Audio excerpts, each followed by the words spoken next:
Hey everyone, how's it going? Back again with another video. And since this weekend is Father's Day, I'll talk a little bit about some of the health struggles that men, typically within the age of 30 to 50, who are fathers, struggle with regards to their health. This is a topic that is near and dear to my heart because I am a man. I am also a dad to two kids, and I fall between that age bracket of 30 to 50. I'm currently 40 at the time of this recording.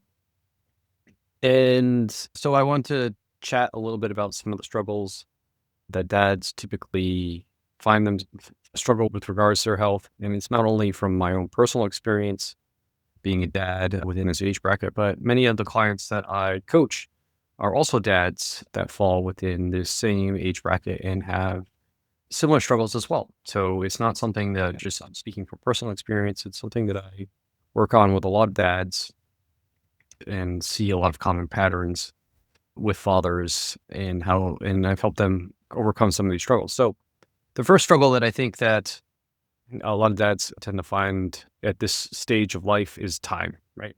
And this really isn't unique to dads or moms or really anyone, but time is generally a struggle for everyone.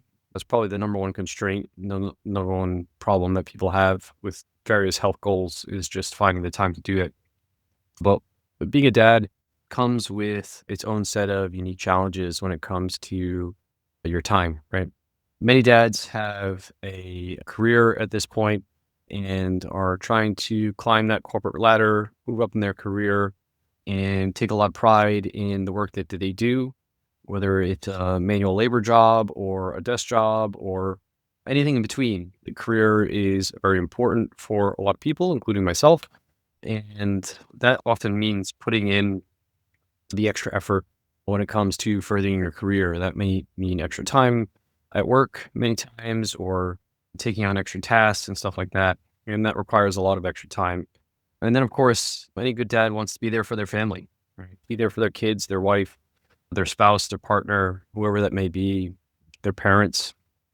Also, at this age, parents tend to be getting older and they might need a little bit extra help. So, being there for family members and stuff like that. And dads at this age are starting to be a leader of their family, right? And they have a lot on their shoulders and a lot of priorities, a lot of things pulling them in different directions. So trying to find a balance of time to fit all that stuff in, plus health related things can be very challenging. And I think one of the things that I find works really well for dads and fathers at this stage of life is really focusing in on making sure you have some type of schedule and you can plan out your days and your weeks and your months and realize what responsibilities you have, when things are happening, and what you have on your plates and what needs to get done when. That way you can structure your days out and you can say, okay, I have some time here that I can dedicate to my health and fitness related goals, whether that be things that we're going to talk about later on, whether it's exercise or meal prep, also getting adequate and good sleep.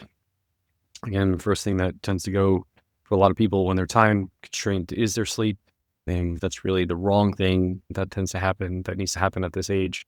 You need more sleep. Structuring your day, becoming very dogmatic about the things that you need to get done, and also being very rigid about, I'm going to make some time for myself to work on these health-related problems that I might have. That's something that I think is very important and I find works very well for myself, but also for all the dads that I work with as well. And then we have a lot of challenges around nutrition, but who doesn't struggle with nutrition? But for dads, we have this in this age bracket, this 30 to 50 age bracket, it's very common to quote unquote have the dad bod. And there's nothing particularly unhealthy per se about the dad bod. Depends on what dad bod you're looking at or talking about, but it's definitely, you have some extra pounds on you, right? You have, you're not as defined and maybe as fit as you used to be. And you have this dad bod, and a lot of that is just due to the nutritional challenges that we face. And for a lot of guys, they're used to being in their early 20s and their teens. They could just eat whatever they want. They were super active and moving around a lot, and they can burn that all off, and it was no big deal. And they carry that nutrition philosophy forward into their 30s, 40s, and 50s, and all of a sudden they're sitting behind a desk, they're not moving as much, they're not playing sports, they're not, just moving their body as much, and that all starts to catch up with you. And then we also have the nutrition challenges of a lot of dads aren't the ones that are preparing the meals at home and making things. And you have young kids and they're eating maybe lots of snack foods around and chicken nuggets and pasta and all this other kind of stuff that might have for dinner and pizza and stuff like that. I'm not advocating that stuff is any better for adults as there is for kids, but dads just go along with whatever that's happening at home and whoever's making the meals and dinners and more. And they end up eating all of the same low quality, highly processed types of foods that happen to be in the house, around the house, all that types of stuff. And so really at this time, you need to focus in on your nutrition, realize that you're not going to be able to eat like you did in your 20s and in teens and get away with it. You're going to have to clean up the diet and focus in on protein, the whole foods, and trying to work with your family again to come up with meals that are going to work best for your health as well as your family's health, right? And so that's something else that can be a lot of struggle with the dads that I work with, struggle for myself, but there's definitely ways around it. So that's the second thing. The third thing is, like I said, exercise, right? We used to be super active. Many males used to be super active, playing lots of sports and stuff like that, well into their 20s. And that starts to go away as we just get more strapped for time, right? And we don't have time for some of the things that we used to have. Our focus is more on our families. We're not hanging out with the guys, going throwing the football around or pick up games of basketball anymore. Now we're sitting on the sidelines, bringing our kids to their games and watching them play and stuff like that. And we're doing less of the activity ourselves. So we need to start to inject activity back into our lives. And it's not going to look the same as what it looked like when you were in your 20s and in your teens. Now, maybe you join a rec league for basketball or a softball league or whatever. That's cool. That's fine.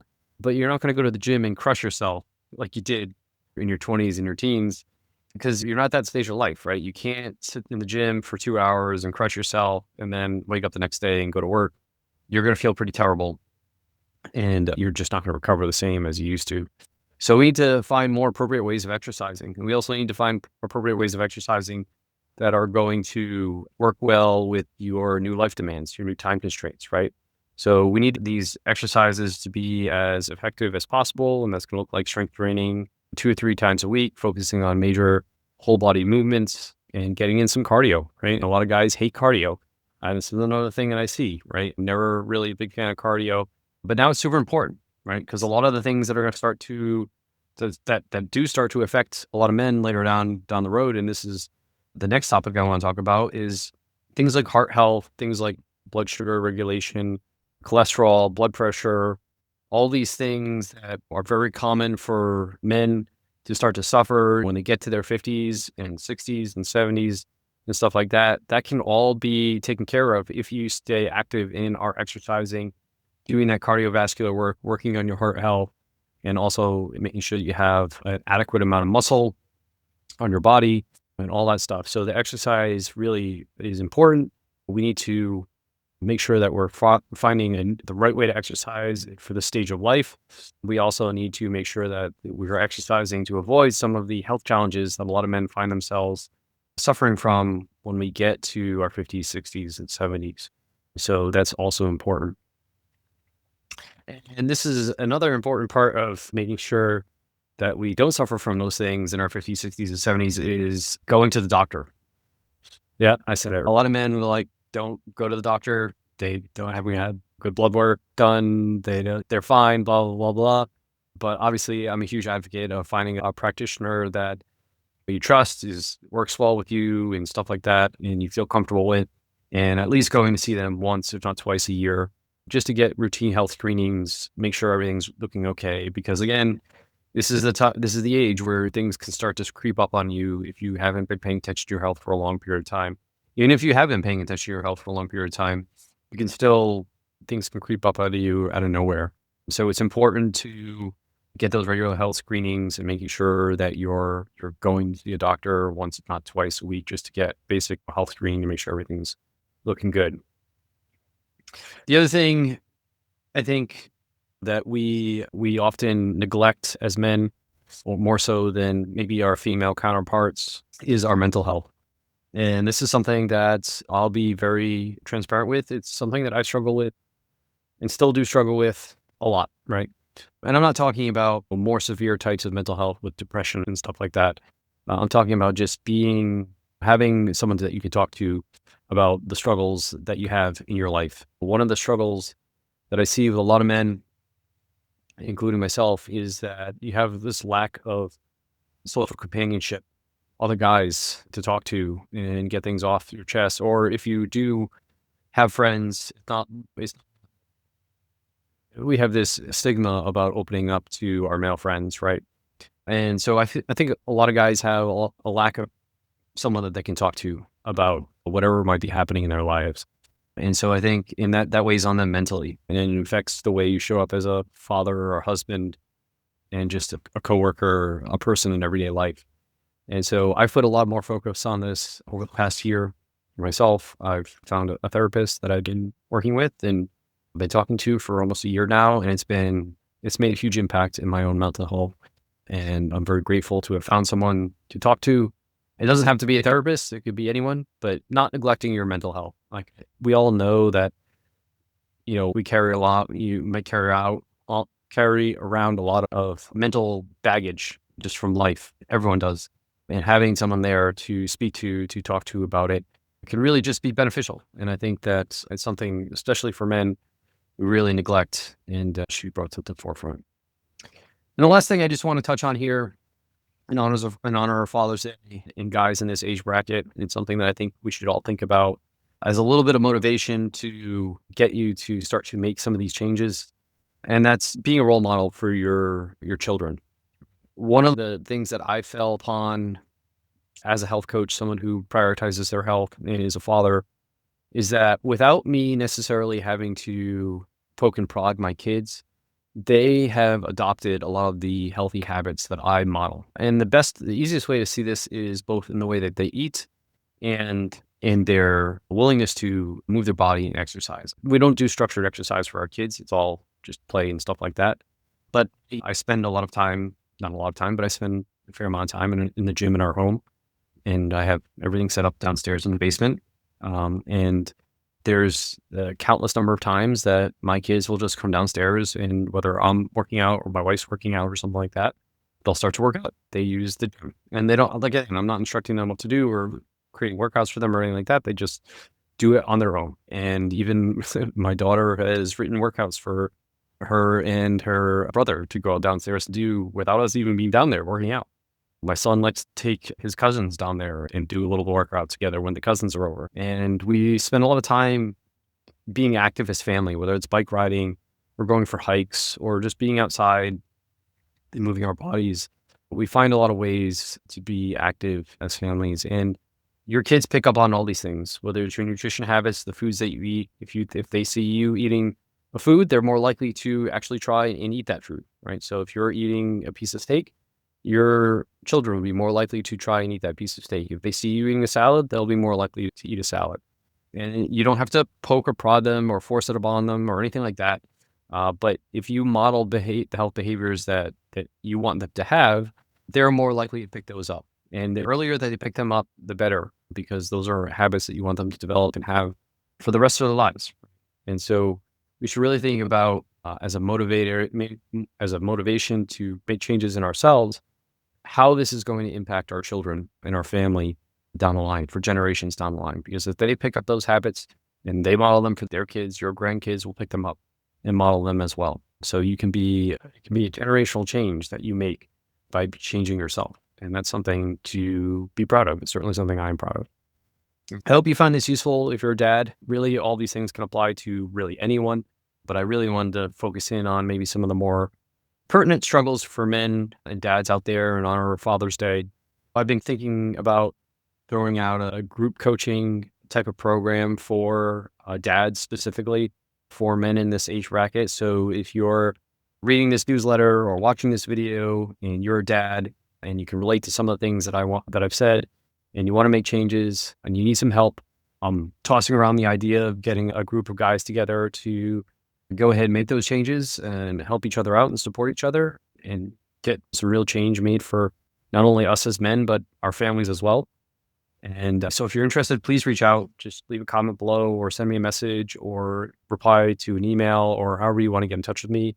If I get enough guys that are really interested, I'd love to do something like that and get something together for guys out there.